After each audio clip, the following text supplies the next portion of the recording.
اعوذ باللہ من الشیطان الرجیم بسم اللہ الرحمن الرحیم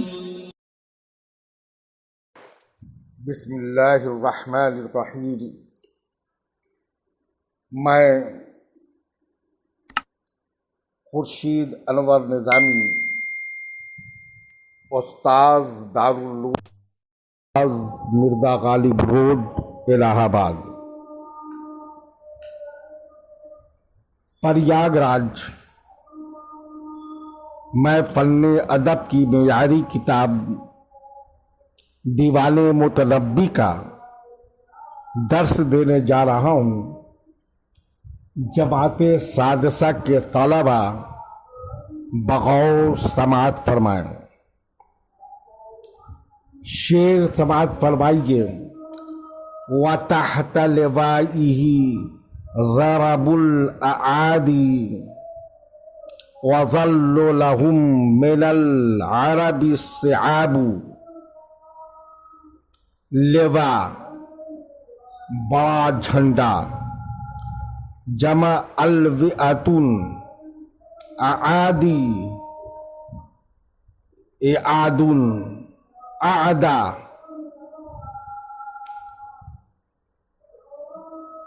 ظل اذل فرما بردار ہونا، صعاب واحد صعاب سخت، الصعوبت سخت ہونا۔ ترجمہ ملاحظہ فرمائیے۔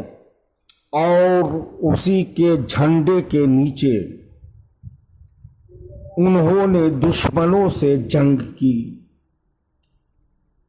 اور عربوں میں سخت ترین لوگ ان کے فرما بردار ہو گئے۔ یعنی وہ پہلے سیف الدولہ کے ماتحتی میں فوجی خدمت انجام دیتے تھے، اسی جھنڈے کے نیچے دشمنوں سے لڑتے تھے، یہاں تک کہ سخت مزاج عربوں کو بھی اطاعت پر مجبور کر دیا۔ شعر ملاحظہ فرمائیے۔ وَلَوْ غَيْرُ الْأَمِيرِ غَزَا كِلَابًا ثَنَاهُ عَنْ شُمُوسِهِمْ ضَبَابُ۔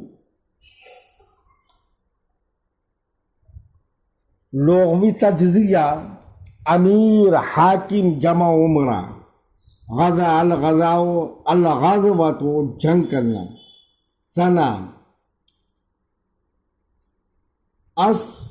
سنیو موڑنا پھیرنا، الاسنا موڑنا، شموس واحد شمس سورج، ضباب کوہرا، معمولی لوگ۔ ترجمہ ملاحظہ فرمائیے۔ اگر امیر کے علاوہ کوئی دوسرا بنو کلاب سے جنگ کرتا تو اس کو بنو کلاب کے معمولی لوگ اپنے سر بر آوردہ لوگوں سے ہٹا دیتے۔ یعنی یہ تو سیف الدولہ جیسا بہادر تھا